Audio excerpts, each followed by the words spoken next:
In this session, we will be exploring the replication and sharding in MongoDB. Few words about me. I am working as a database consultant with Python. I joined Python in 2014 in the open source database practice, and since mid of 2016, I am working as a lead database consultant for MySQL and MongoDB practice. From 2015, I am a MongoDB certified DBA, the 300 DBA certification. In this session, we will be speaking about what is a replica set in Mongo database, how the replication works, what are the replication concepts. Later we will see about the replica set features and the deployment architectures. We will speak about vertical versus horizontal scaling. Then we'll continue to a sharded cluster in MongoDB. What are the components of a sharded cluster? We will see about the different shard keys that we can define in a sharded cluster, what chunks represent, and at the end we will discuss about hashed versus ranged based sharding. You can ask questions anytime. You can interrupt me. So replication in MongoDB is maintaining the same data set from multiple processes. That's the basic definition of replication in any database. Primarily, we do want to maintain multiple copies of our database because we want to provide high availability by maintaining multiple copies. The replication provides high availability, but it does not scale. So the replication itself is not a scaling solution. It's primarily for high availability, and by some points it can increase our read capacity because moving from a single node, we now have multiple copies of our data where we can read from. With MongoDB, the replication goes in the following way. There is client application that speaks to the driver that is connected to the replica set. Initially, all the write operations go to the primary node.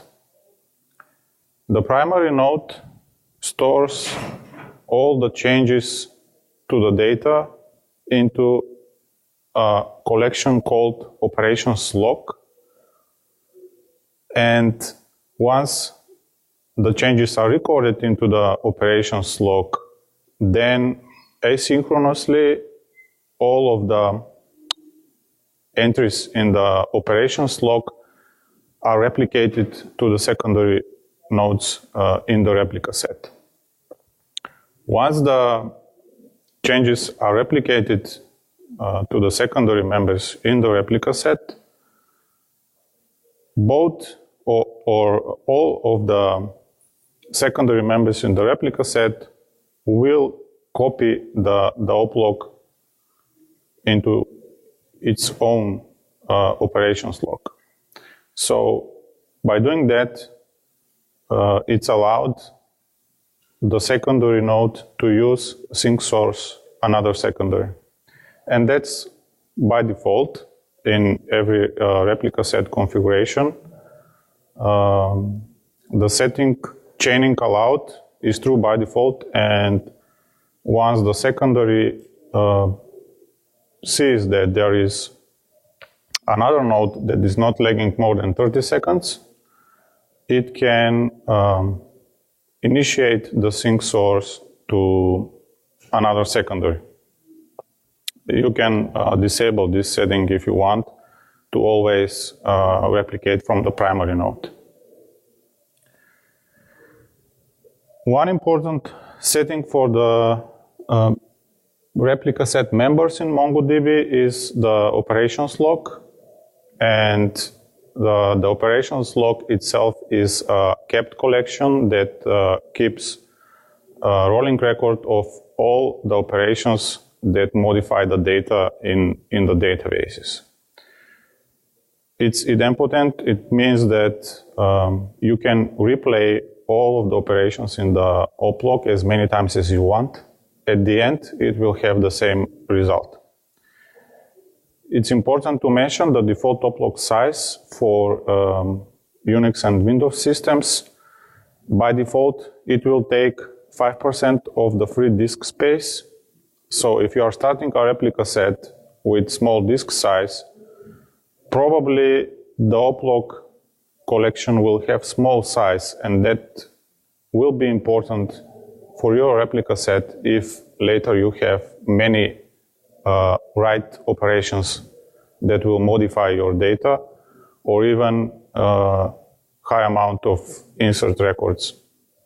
The operations log is the log that maintains how long your replication window will be.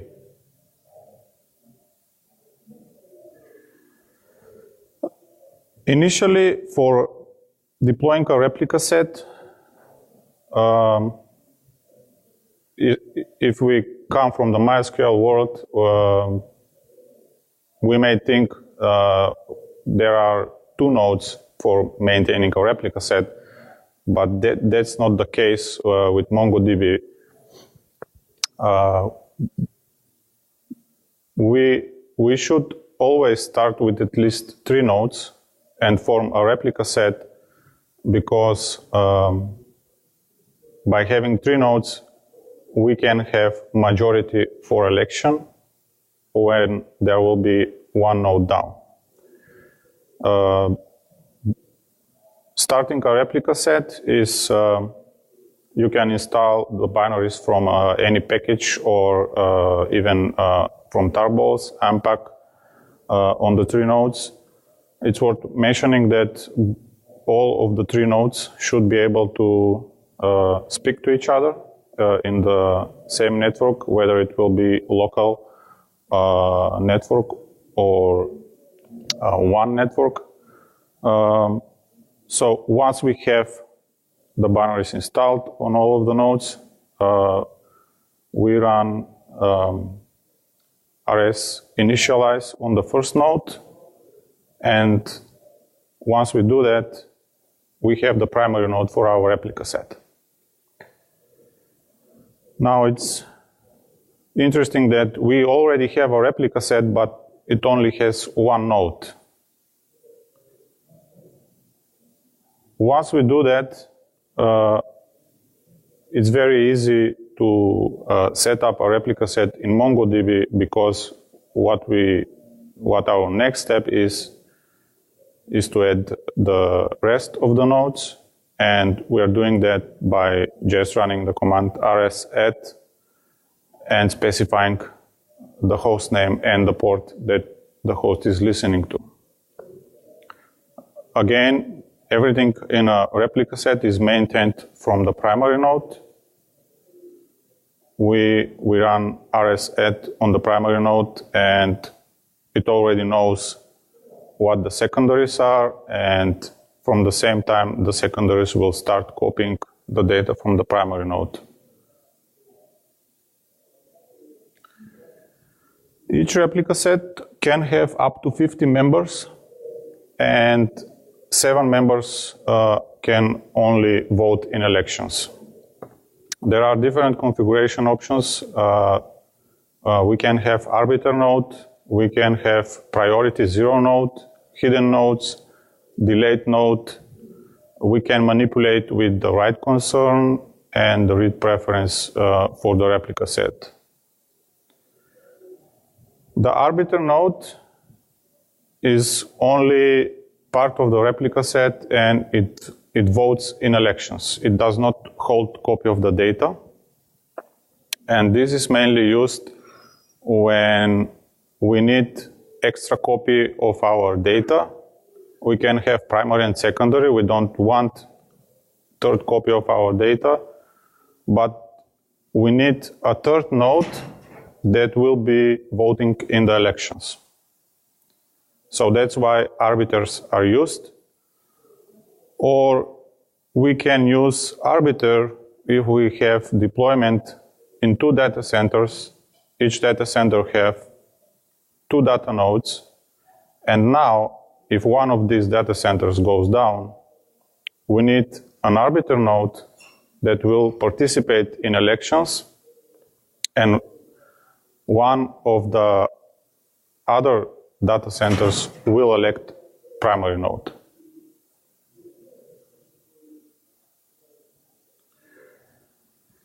Priority 0 node is member from the replica set that never becomes primary. If we set the priority to 0 to any member in the replica set, then we should expect that the node will never become primary, and however, it will participate in elections and it has votes. So this is useful with the same example as the arbiter node. We can have 3 data centers, but in one data center we don't want any node ever to become a primary, and we do that by specifying the priority to 0.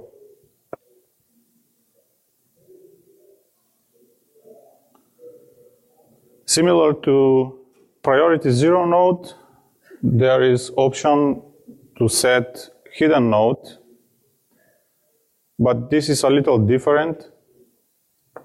While priority 0 node will be visible to the driver and the applications can direct traffic to the priority 0 node, hidden nodes are not visible to the driver, and by that our application cannot see the copy of the data.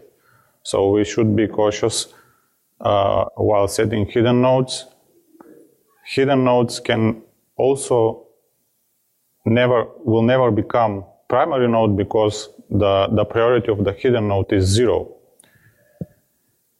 Mainly the use cases for hidden nodes is we set hidden node that the application will not see, but we can query manually by doing reporting or backup jobs on those nodes. Delayed node is a node where we can set the replication thread to delay from the primary node by a certain amount of seconds.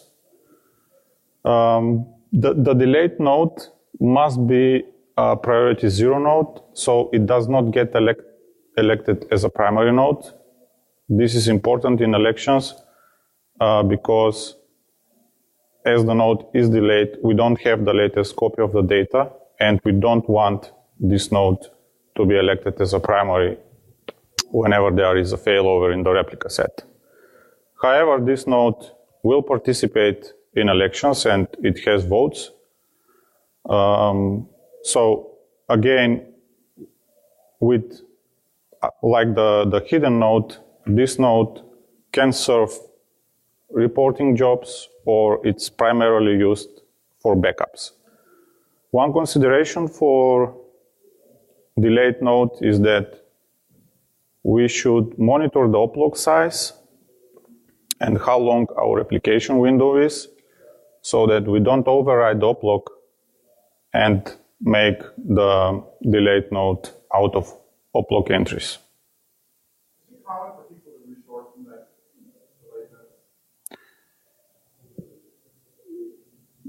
It depends, not very common, but from delayed node, if you run some delete operation on the primary, you have at least maybe hour or two to get that data back from the delayed node. So that's why they're useful.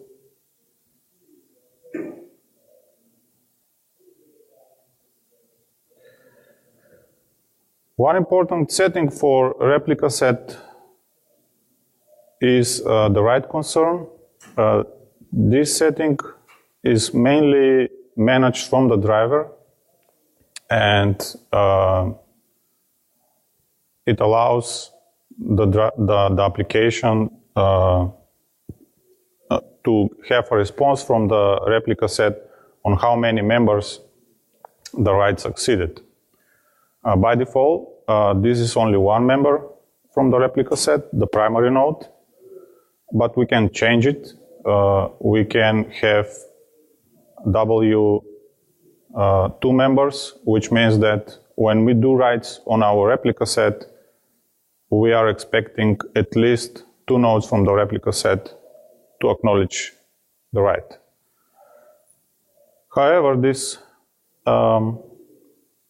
may not work as expected, because even if we have write concern of 2, which means that we can expect 2 nodes to acknowledge the write, or the write will fail. With MongoDB, if we have a timeout on a write concern with 2, that does not provide a guarantee that the write did not succeed.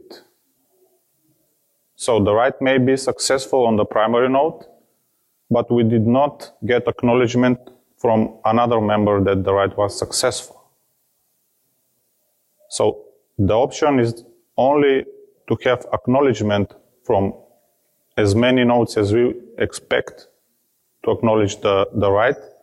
However, the writes may be successful on the primary, and it will get replicated. So we should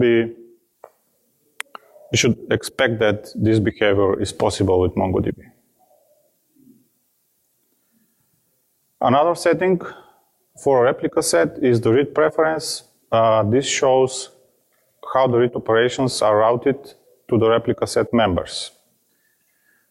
By default, the driver will send all the read operations to the primary node.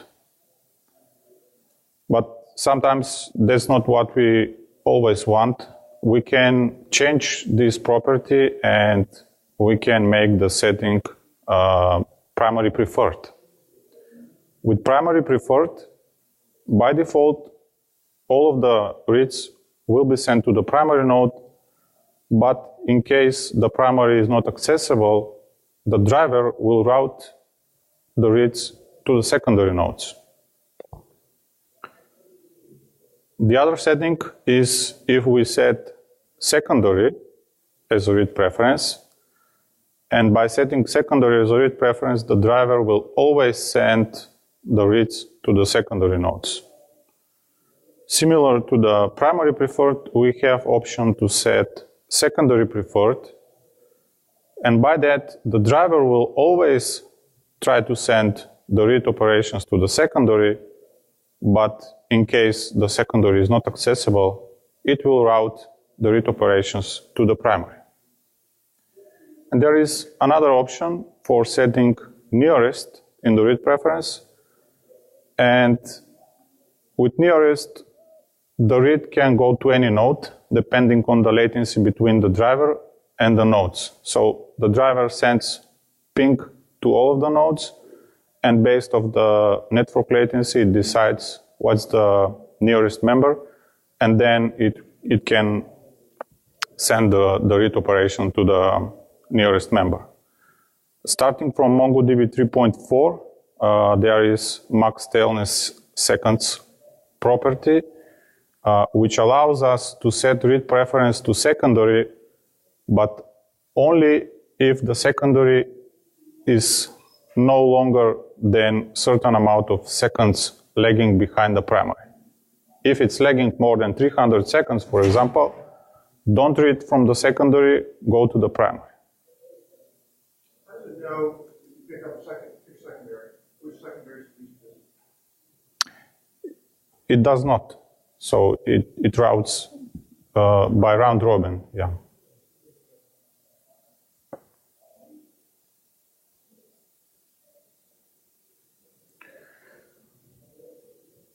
So the replica set allows us high availability, but at some point of time we want to scale, and we have our data set, the working set grows. One thing that we can do is scale vertically.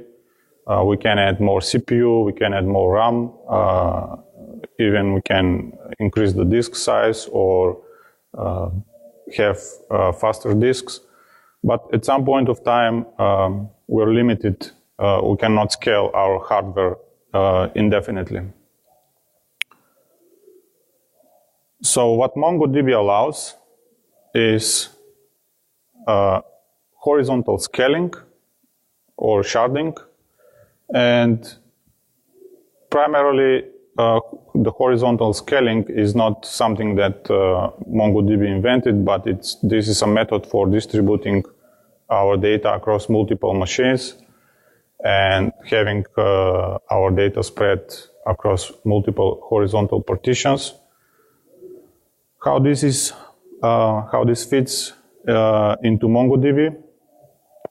Everything that we already discussed about replica set is turned into a shard or a partition. And with MongoDB, we have router and config servers. So each component is part of the sharded cluster, and it's important for the MongoDB clustering.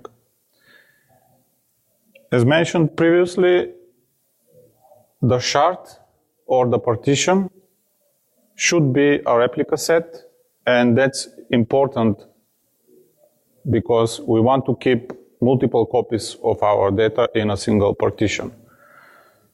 The other important part of the sharded cluster are the config servers, and that's where the metadata is stored for the sharded cluster. The third part is the router or the MongoOS.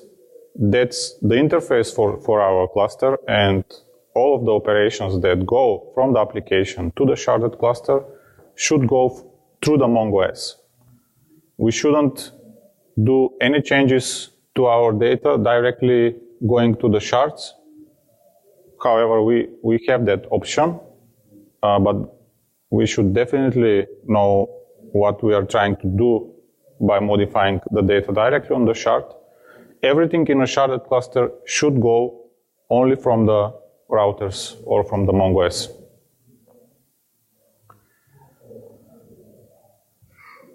Once we have our replica set, the deployment to the sharded cluster is having the config servers and having our MongoOS. The shards itself are added through the MongoOS interface simply by running the command sh add shard and the shard name. Once we have initially a sharded cluster with one shard, then we can add as many shards as we want.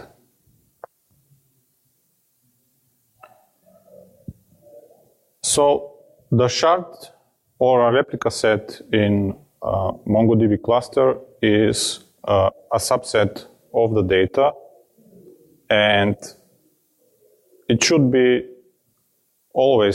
used as a replica set to provide high availability. Every cluster has primary shard for each database. When we create a database in a sharded cluster, the database initially is stored on one of the shards. So we may have 5 shards, but initially when we create the database, it will be stored on shard 1. So that's the primary shard where the database resides. It's important to mention that all the collections that are not sharded will reside on the primary shard. And this is important because after some time, we may be experiencing high load only on a single shard from our cluster, and we may be wondering why that's the case. But all the non-sharded collections in the database will reside on the primary shard for that database. So starting from MongoDB 3.4,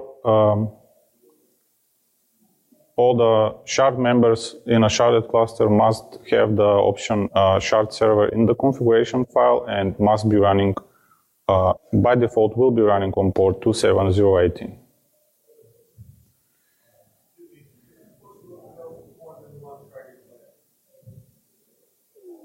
So the question is it possible to have more than one sharded collection? Yes. We can have as many sharded collections as we want. Each collection is sharded separately. We'll get to the sharding in a few slides. The other important part of the sharded cluster is the config servers.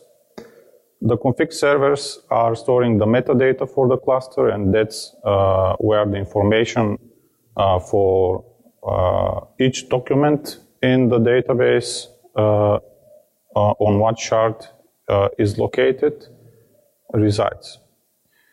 Other than the metadata for a sharded cluster, the config servers also store the authentication configuration, and that's stored in separate database called admin database.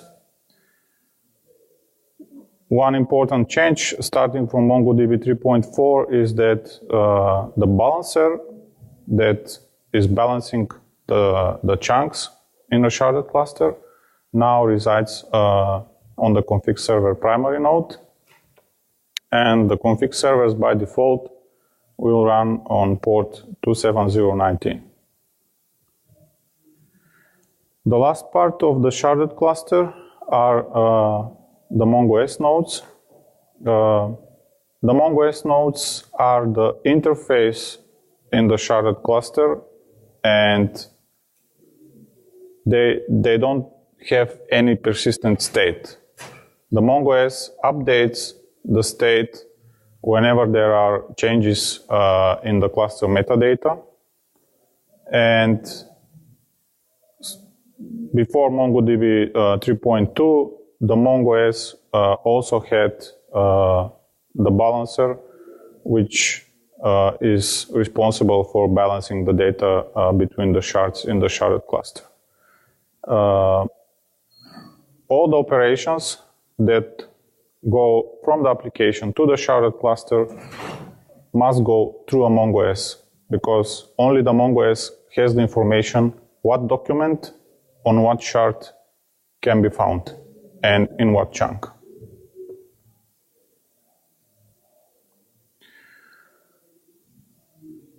So we have our sharded cluster deployed and ready, and we have our database, we have our collections. Now the next step is to actually shard our collection and shard our data. First, for sharding a collection is enabling sharding on a database level, and we do that by just running the command sh.enable sharding, and we specify the database name. Once the sharding is enabled on a database level, the next step is to shard the collection, and there are two ways for sharding the collection. We can shard on a range-based sharding, or we can shard on a hashed-based sharding.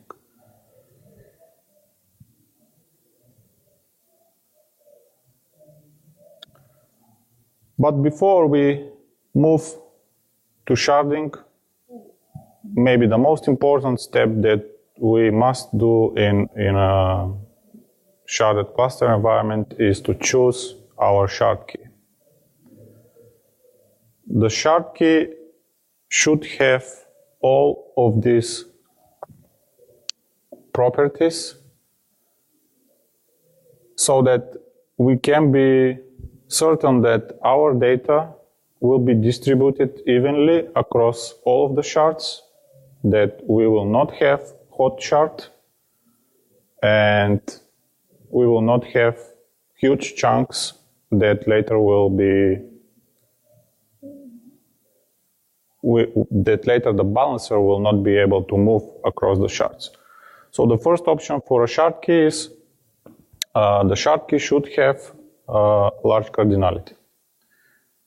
That means we should have enough unique values for the shard key so that there will be many splits from minimum to the maximum value in the shard key, and that we will have enough chunks that later on will be balanced across the shards.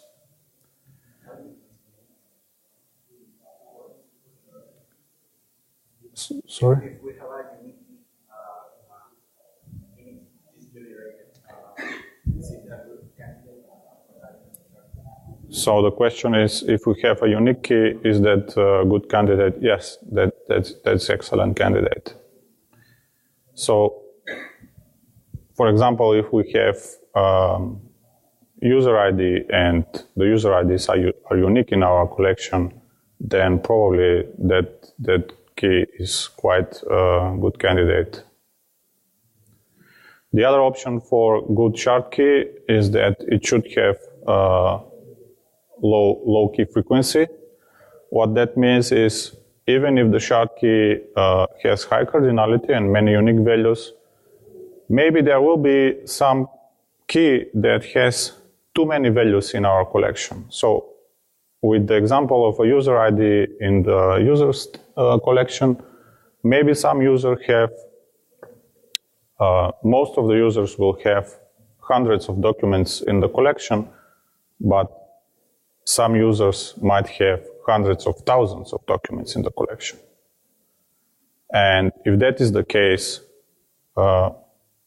probably we should think about compound shard key and not only the single shard key. And the other important setting for a shard key is that it does not have a monotonically increasing value like timestamp or object ID. But this property is more for range-based sharding, while it will work good if we are doing hash-based sharding. Once we define our shard key and we shard our collection, the documents are logically grouped in chunks. There is no physical division of our data in the cluster, but all of our data is logically grouped into chunks. And the chunk is simply a continuous range of shard key values that reside on a particular shard. It has the lower bound of the shard key inclusive and the upper value of the shard key is exclusive. So, for example, if we have a shard key on some number starting from 20 to 30, 20, the value of 20 will be in the chunk, but the value of 30 will not be in the chunk, and so on up to the max value. The default value of chunk in a sharded cluster is 64 megabytes, which means that once the chunk size gets approximately to 64 megabytes, there will be a split, and the split allows the next chunks that will be formed from this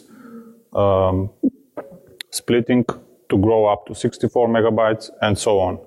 So the cardinality of the key is important because if we have few unique values for our shard key, then we are limited to have multiple chunks in our system. And for example, if we have only 10 unique values for our shard key, then in our system there will be maximum 10 chunks. And those 10 chunks can reside each chunk on a separate shard, but we are limited with 10 shards only. Our cluster, even if we have 20 shards, we are limited with distributing the data across those 20 shards because our cluster cannot split our data in more than 10 chunks. So that's why it's important to have a good shard key cardinality. However, the chunk size by default of 64 megabytes can be changed, even if we want to change to a lower value or if we want to increase the value.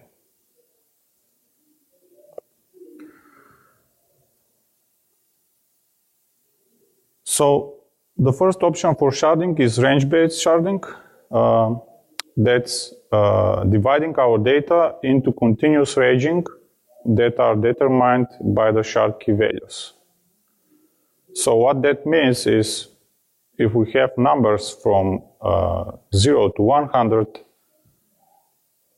the sharding will be distributed from the min key up to the max key, and probably the documents that have closer values like 25 and 26 will be probably reside on the same shard.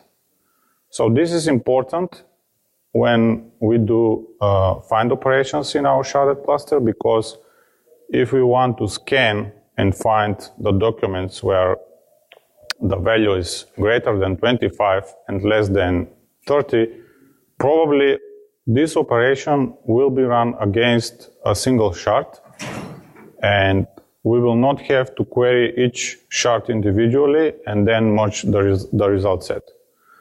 So the range-based sharding will work if we want to make sure our find operations will always get their result set from a single shard, or we should be aiming to get the result set from a single shard. So, Just a kind of mixing the words shard and chunks. Is there any difference that we should think about? So the question is the difference between chunks and shard. Shard is a section of the cluster that has horizontal copies of the data. So if you look at the shard in a cluster and have the shard itself has copy of the data from the cluster that is distributed. While in the shard itself, the data that resides in the shard itself is split into multiple chunks. Okay?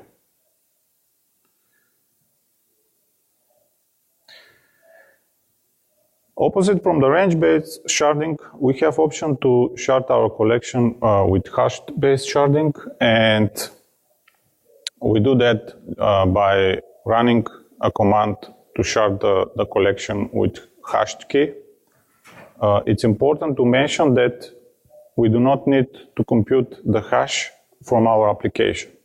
We just say use hash-based sharding for this collection on the user ID, and the MongoDB database will calculate the hash key for us and will store the data into appropriate chunk. We don't need to have some key in our document that is already hashed, and then to store that key in the collection. In this case, keys like object ID or timestamps that monotonically increase are good candidates for hashed key. But we should be aware that with hash-based sharding, probably the find operations that we run will have to be sent to multiple shards to find our documents. And that's mostly for range-based queries, where we search, for example, give me the documents where the user ID is greater than 25 and less than 30.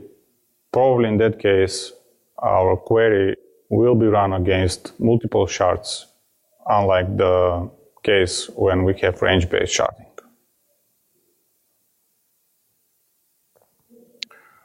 Some of the shard key limitations are that it must be ascending index key or at least compound key that exists in any document in the collection.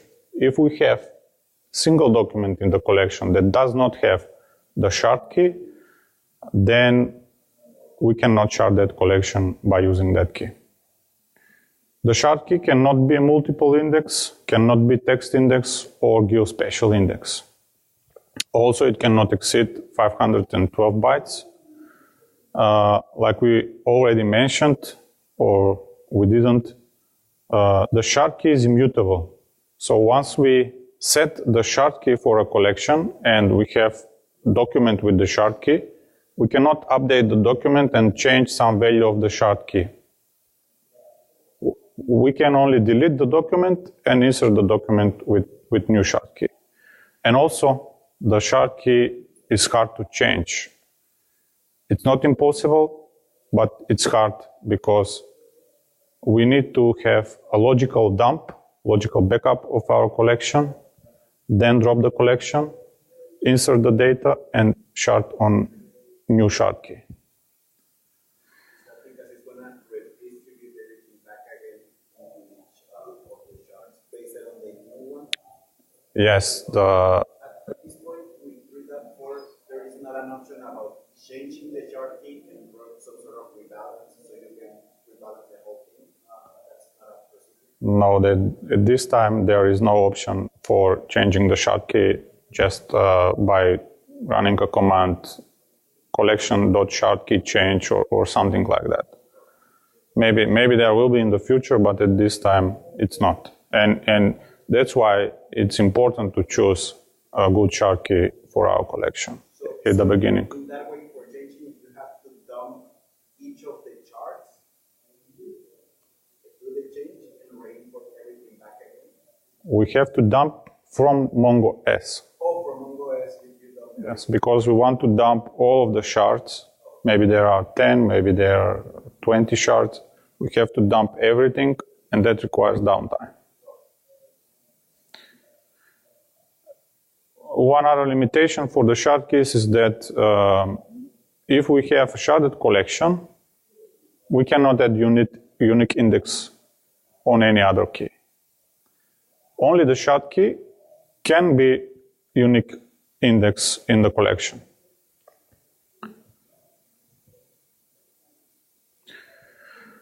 So to have a summary for the sharded clusters and the replication in MongoDB, we should always use a replica set with odd number of voting members, and that's important because if we have even number of members and half of the members fail, then we will not have a majority to elect a new primary.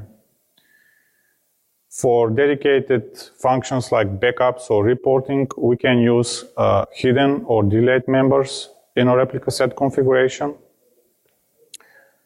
If our dataset fits into single server, probably it's best idea if we keep the environment unsharded, unless our dataset grows and that we can no longer handle the data size in a single replica set. then we should start thinking of sharding. But the sharding itself adds complexity, and it's more difficult to manage than having a replica set and running our data in a replica set. However, if we decide to shard, we should always have our shards as a replica set. And that's important because each shard as a component in a sharded cluster must have high availability. The shard keys are immutable, and the max size of the shard key is 512 bytes, so we can now shard a collection on any key that is longer than 512 bytes. The shard keys must exist in every document in our collection. And if we choose range-based sharding, our data may not be distributed evenly across all of the shards. But if we choose a hashed-based sharding, our data will be distributed randomly. And this is important because when we do a query, we may have to run our query across multiple shards instead of just pointing our query to a single shard.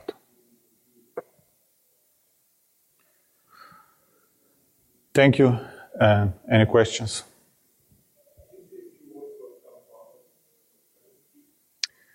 Compound sharding key is sharding our collection on multiple keys. So for example, if we have collection users and we want to shard on user ID, the compound key will be shard on user ID and created at, for example, if we have some date.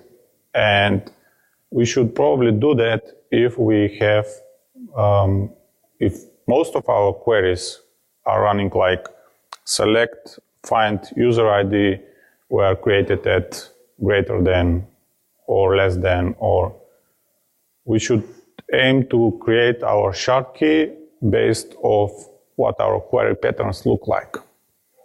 If all of the query patterns that we have in our application start with the shard key, probably that's the best shard key that we can find, the ideal shard key.